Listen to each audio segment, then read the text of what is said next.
Welcome to Penrose Learning, where we make understanding easy. You begin by naming the paragraph's main idea in a single, focused topic sentence. Do this now. Explain why it matters. It orients the reader and frames evidence. Once done, make sure the sentence is specific rather than vague. Avoid broad claims. Use transitional words like however or, for example, to link to prior text. Short, direct phrasing works best. Aim for clarity so every reader knows what to expect in the rest of the paragraph. Once your topic sentence is in place, you add supporting sentences that prove or explain it.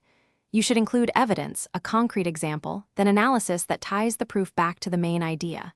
Make sure each support explicitly connects. Say this shows or because of, so the reader sees the logic. Vary sentence length, one short punch, one longer explanation. This pacing keeps attention and makes your paragraph persuasive and easy to follow. You finish the paragraph with a closing sentence that either summarizes the point or links forward. This gives a sense of completion.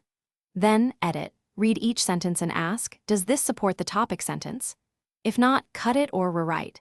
If your paragraph feels loose, tighten vague words and replace weak verbs. Troubleshooting tip. If the paragraph drifts, highlight the topic sentence and each support, make sure every highlight matches. Repeat until coherent and concise.